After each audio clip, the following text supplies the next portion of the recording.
మెరుపు కలలు మెరుపు కలలు. మామ్, నీకు విషయం తెలుసా? ఏంటమ్మా? ఈ వారమే మిస్ ఇండియా ఫస్ట్ ఆడిషన్స్ వైజాగ్లో స్టార్ట్ అవ్వబోతున్నాయి.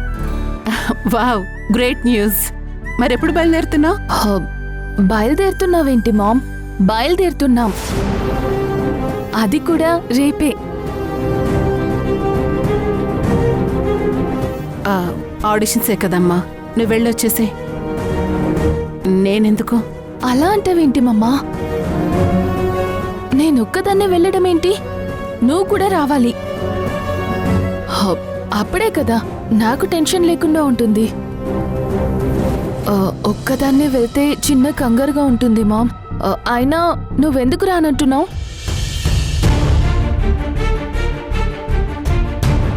ఏమైంది మామ్? Any problem? ప్రాబ్లం ఏముంటుందమ్మా? ఫినాన్షియల్గా మనం ఎంత లోలో ఉన్నామో తెలుసు కదా. ఇద్దరికి flight tickets, hotel, local transportation అంటే చాలా ఖర్చు అవుతుంది కదమ్మా. అదే నువ్వు ఒక్కదానివే వెళ్తే కాస్త నీకు హ్యాండ్ ఫ్రీగా ఉంటుంది. ఆ డబ్బులు నీకు ఇంక దేనికైనా యూజ్ అవుతాయి. ఇప్పుడు నేను అక్కడికి వచ్చి చేసేది కూడా ఏం లేదు కదా. మామ్, మనం ఫ్లైట్ టికెట్స్ దగ్గరే ఆలోచిస్తే ముందు ముందు ఇంకా ఎంత ఖర్చు అవుతుందో తెలుసు కదా. మిస్ ఇండియా అంటేనే డబ్బులు కావాలి. అయినా దాని గురించి నువ్వేం ఆలోచించకు. నా దగ్గర సంయుక్త ఇచ్చిన డబ్బులున్నాయి. పైగా మన రౌండ్ ట్రిప్ మొత్తం ధర్మతేజ సరే ప్లాన్ చేశారు. మన ఖర్చులు ఆయన చూసుకోవడం ఏంటి? సంయుక్త చూసుకుంటానంది కదా, మళ్ళీ ఆయనకెందుకు ఇబ్బంది? ఇబ్బంది ఏం లేదు మామ్. వాళ్ళకు వైజాగ్లో ఆఫీస్ గెస్ట్ హౌస్ ఉంది. పైగా కార్స్ ఉన్నాయి. ఎవ్రీ ఇయర్ నాలాంటి పార్టిసిపెంట్స్ కొంతమందికి వాళ్ళు హెల్ప్ చేస్తూ ఉంటారు. అలా అని ఇప్పుడు కూడా మనకి హెల్ప్ చేస్తున్నారు. అయినా నాకు రావాలని లేదు బేబీ. అలా అనకు మామ్. నువ్వు తోడుగా ఉంటే నాకు కాస్త ధైర్యంగా ఉంటుంది. ప్లీజ్ మామ్, నువ్వు వస్తున్నావంతే. రేపు ధర్మతేజ సార్ కార్ పంపిస్తానన్నారు. ఇప్పుడు నేను వెళ్ళి లగేజ్ సర్దుతాను. Be ready.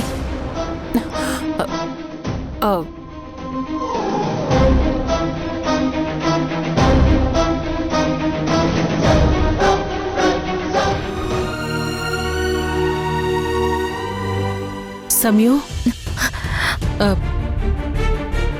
భోంచేద్దుగాని రామ్మా. నాకు ఆకలిగా లేదత్తయ్య. నాకు భోజనం ఏమొద్దు. అలా అంటే ఎలాగమ్మా? ఆకలిగా ఉన్నా లేకున్నా టైంకి 2 ముద్దలు తినాలి, లేకుంటే ఆరోగ్యం పాడైపోతుంది. రామ్మా. ప్లీజ్ అత్తయ్య, ఈ పూటకి వదిలేయండి. నిజంగానే ఏం ఆకలేదు. సరే, నువ్వెక్కడికి రావద్దు. నేనే భోజనం తీసుకొనొస్తాను.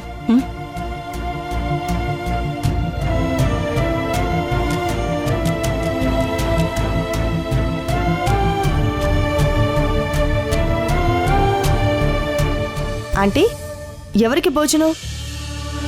సంయుక్త ఇంకా భోజనం చేయలేదమ్మా. రమ్మంటే ఆకలిగా లేదంటుంది. అందుకే తన గదికి భోజనం తీసుకెళ్తున్నాను. ఓ అలాగా, అయితే ఆ ప్లేట్ ఇలా ఇవ్వండి, నేను తీసుకెళ్తాను. అయ్యో, నీకెందుకమ్మా శ్రమ? నేను తీసుకెళ్తానులే. ఇందులో శ్రమే ఉందా ఆంటీ? పర్లేదు, ఇలా ఇవ్వండి, నేను తీసుకెళ్తాను. ఇవ్వండి.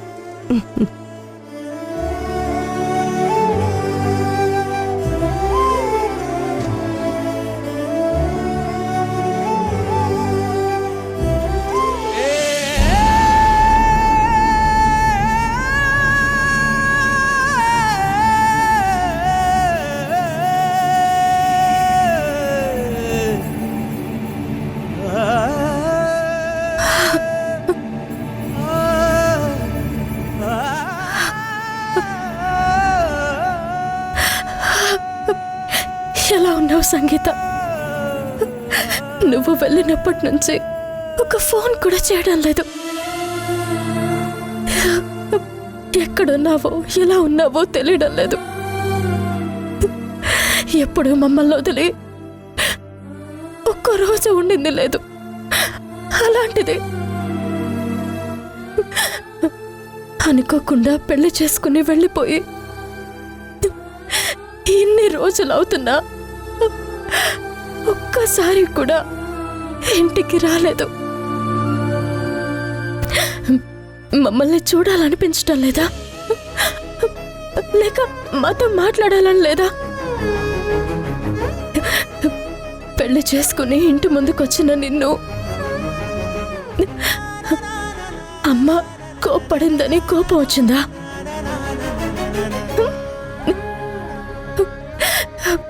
ఎక్కడున్నా సమస్యలు నీ గురించి ఆలోచించాలా? నువ్వెక్కడున్నావో వెతక్కుండా చేస్తున్నాయి. నన్ను క్షమించు.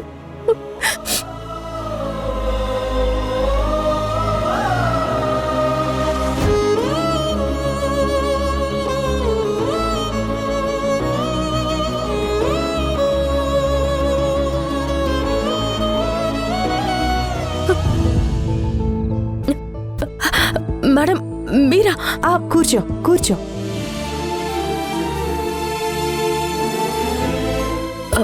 మీరు నా కోసం భోజనం తీసుకురావడం ఏంటి మేడం? తప్పే ఉంది. సరే కానీ ఈ ఫోటో ఎవరిది?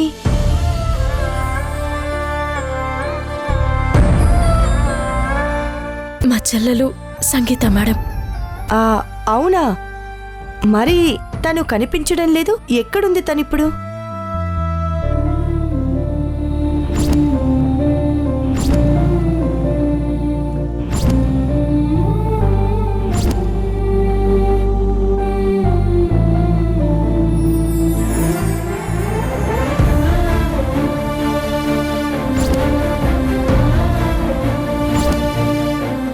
నాకు కూడా తెలియదు మేడం.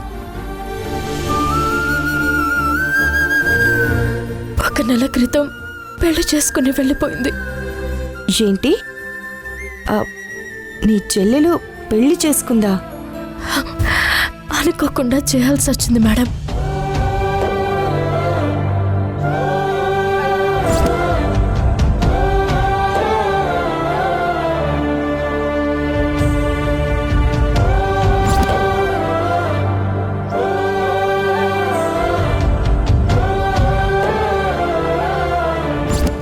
ఇలాంటి తాళికి విలువుండదు.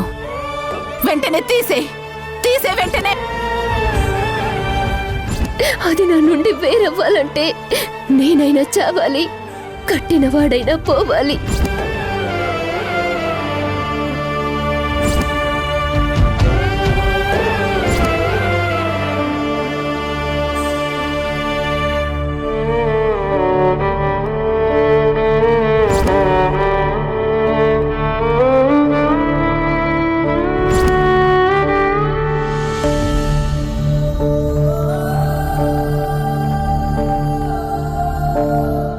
ఆ రోజు అలా మమ్మల్ని వదిలి వెళ్ళిన సంగీత ఇప్పటి వరకు ఫోన్ చేయలేదు. ఎక్కడుందో ఎలా ఉందో తెలీదు. ఆ చక్రి రూమ్కి వెళ్తే ఖాళీ చేశాడని చెప్పారు. నిన్ను చూస్తుంటే నాకు చాలా సంతోషంగా ఉంది సంయుక్త. ఈ కాలంలో నీలాంటి ఆడపిల్లలుండటం చాలా అరుదు. కుటుంబాన్ని కాపాడుకోవడం కోసం, నాన్న మీద పడిన నిందని తొలగించడం కోసం, చనిపోయిన నాన్న ఆశయాలను నెరవేర్చడం కోసం. అయిన వాళ్లే అర్థం చేసుకోకుండా అవమానిస్తున్నా వాటన్నిటినీ తట్టుకొని అందరినీ కలుపుకొని నువ్వు చేస్తున్న పోరాటం చూస్తుంటే నాకు చాలా ఆనందంగా ఉంది. Really your great. నీ ప్లేస్లో ఇంకెవరున్నా నీలా ఉండరు. పరువు, మర్యాద, కుటుంబ గౌరవం కోసం అంత ఆస్తిని వదిలేయడం నీకే సాధ్యమవుతుంది. నేనేమీ అలా అనుకోవట్లేదు మేడం. ఎందుకంటే నేను చేస్తుంది సమాజ సేవ కాదు. నా స్వార్థం కోసం, నా కుటుంబం కోసం, నా కోసం చేస్తున్నాను. ఇది నా బాధ్యత మేడం. బాధ్యతని గొప్ప అని అనుకోవడం లేదు. ఇంత చిన్న వయసులో ఇంత ఓపిక, ఇంత సహనం, కుటుంబం పట్ల ఇంత బాధ్యత నీకెలా వచ్చాయి సంయుక్త? ఇదంతా మా నాన్నగారు మాకు నేర్పించిన సంస్కారం మేడం. పంచిన ప్రేమ, ఆయనని చూసి నేర్చుకున్న సహనం, కుటుంబ బాధ్యతలు, అనుకోకుండా వస్తున్న సమస్యలు, పరిస్థితులన్నీ కలిసి ఎలాంటి మనిషినైనా మారుస్తాయి మేడం. మా నాన్నగారు నేర్పించిన విధి విధానాల వల్లే నాకెన్ని సమస్యలు వస్తున్నా వాటన్నిటినీ అధిగమిస్తూ ముందుకు వెళ్తున్నాను. ఇంత మంచి అమ్మాయిని మిస్ చేసుకుంటున్న వాసు ఎంత దురదృష్టవంతుడో.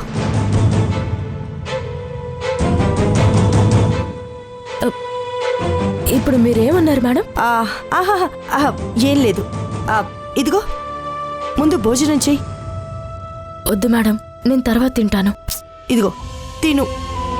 నేను తర్వాత తింటాను, మీకు లేట్ అవుతుంది మేడం. సంయుక్త, నీకొక విషయం తెలుసా? ఈరోజు నేనెక్కడికి వెళ్ళడం లేదు, ఇక్కడే మీ ఇంట్లోనే ఉంటున్నాను. సరే, నువ్వెక్కువ ఆలోచించకు, త్వరగా తినేసి పడుకో. పొద్దున్నే పెళ్లి పనులు మొదలవుతున్నాయి.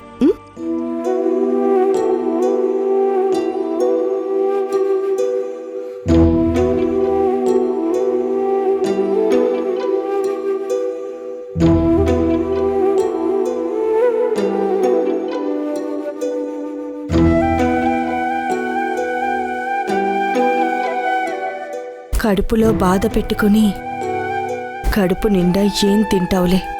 నువ్వు తినవని నాకు తెలుసు సంయుక్త.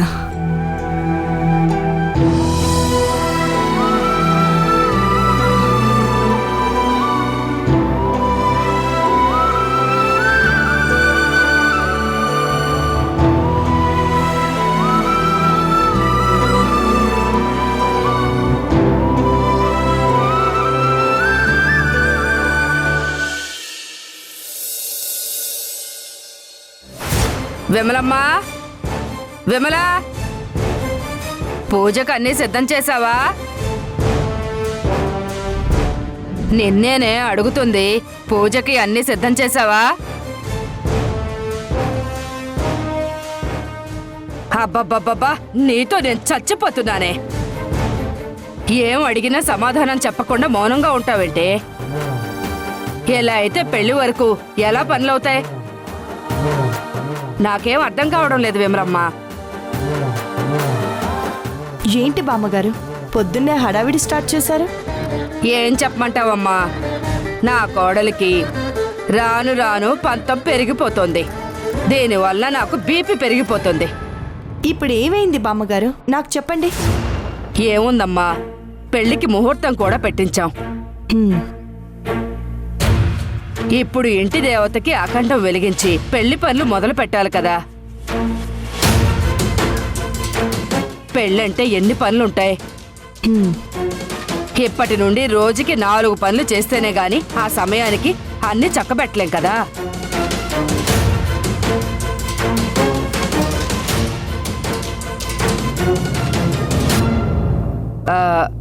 పైగా నిత్య అమ్మ నాన్నలు ఈ పెళ్లి పనుల బాధ్యత నాకు అప్పగించారు.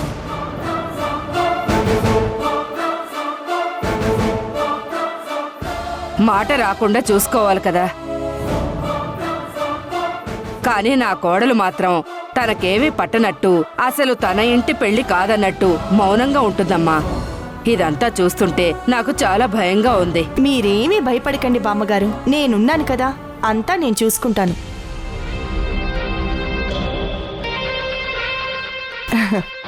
ఎవరికి ఏం కావాలో, ఎవరికి ఏది సెట్ అవుతుందో అన్నీ దగ్గరుండి చూసుకుంటాను. ఇప్పుడేం చేయాలో చెప్పండి. ఏం లేదమ్మా, కాబోయే కోడలితో అఖండం వెలిగించి ఇంటి దేవతకు దండం పెట్టుకుని పెళ్లి పనులు మొదలు పెట్టాలి.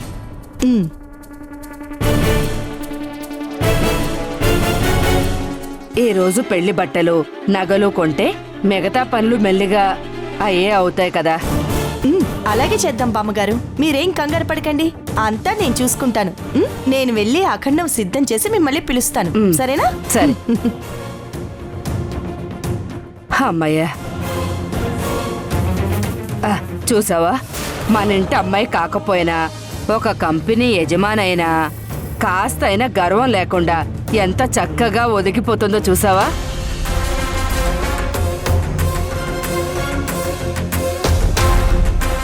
మన ఇంటి పెళ్లికి ఆ అమ్మాయికున్న ఉత్సాహం కూడా మనకు లేకపోయే. రామరామా,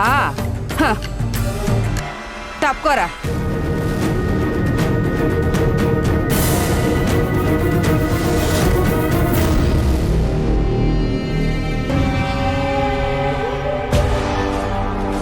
నా పెళ్లి పనులతో స్టార్ట్ అయిన చిన్న చిన్న గొడవలు నా పెళ్ళయ్యేలోపు ముదిరి మొంటలుగా మారి ఈ ఇంటిని మొత్తం కాల్చేస్తాయి.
పూజకి అంత సిద్ధమైంది. అందరినీ పిలిచి అఖండ దీపం వెలిగించమని చెప్పాలి.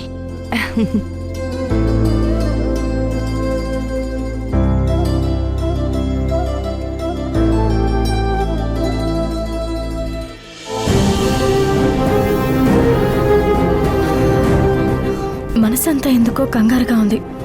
ఈరోజు శుక్రవారం కదా, గుడికి వెళ్ళి 1 గంట ప్రశాంతంగా అమ్మవారి దగ్గర గడిపి రావాలి. అత్తయ్య, నేను గుడికి వెళ్ళి అటునుంచటే ఆఫీస్కి వెళ్తాను అత్తయ్య. సమయం గుడికి వెళ్తానంటున్నావు, కుంకుమ పెట్టుకోవడం మర్చిపోయినట్టున్నావు. కుంకుమ పెట్టుకొని వెళ్ళమ్మా. అలాగే అత్తయ్య.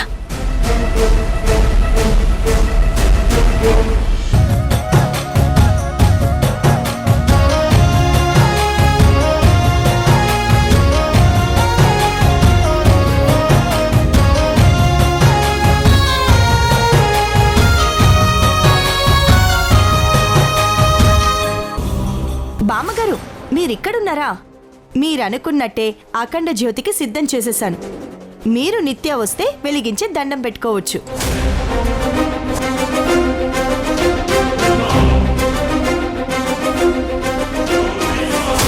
చాలా సంతోషంగా ఉందమ్మా. నీకు అవసరం లేకపోయినా మాతో ఇలా కలువడిగా ఉంటూ మా ఇంటి పెళ్లి పనులు దగ్గరుండి చూసుకుంటున్నావు. చెప్పానుగా బామ్మగారు, మా కంపెనీలో పనిచేసే వాళ్ళని ఎంప్లాయీస్గా చూడము, మా కుటుంబ సభ్యులుగా చూస్తాము. అదేంటి, దీపం సిద్ధం చేసి వెలిగించలేదు? వడ్డించిన విస్తరి, నూనెతో నిండిన ప్రమిద ఎక్కువసేపు ఉండడం ఎదురు చూడకూడదంటారు. బహుశా అత్తయ్య గారు దీపం వెలిగించమని చెప్పలేక కుంకుమ గురించి చెప్పుంటారా? ఈ పెళ్ళయ్యే వరకు నిత్య మా ఇంటి అమ్మాయి. రండి వెళ్దాం. పద నిత్య, పద.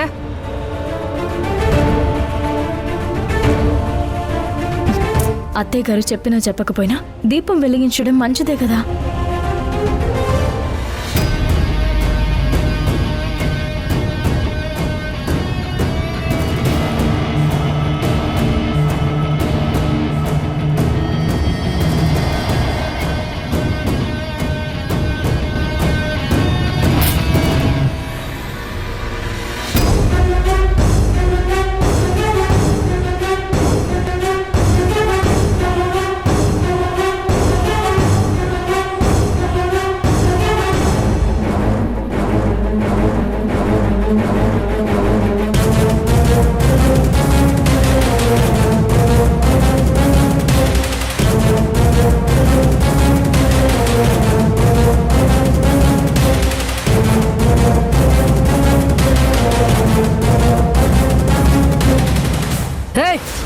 చేస్తున్నావే ఆ? ఏం చేస్తున్నావు? నాని నిన్ను ఏంట్రా?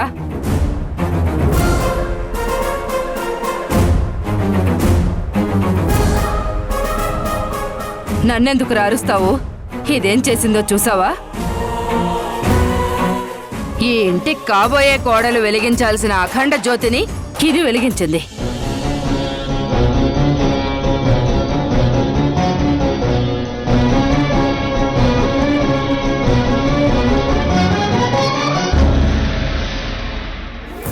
అయ్యో బామ్మగారు, నేను అలా అనుకోలేదు.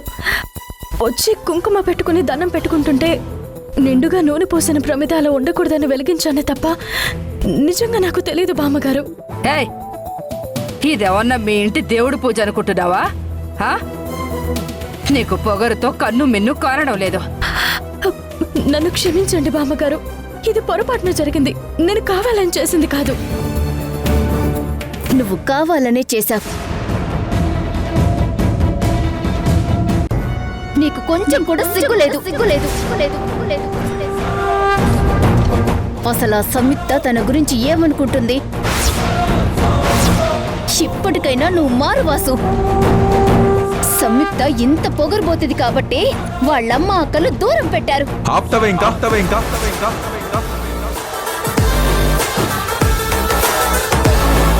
ఆప్తావా? నా కుటుంబానికి ఎలాంటి చిన్న సమస్య వచ్చినా వాళ్ళని ఎవరైనా చులకనగా మాట్లాడినా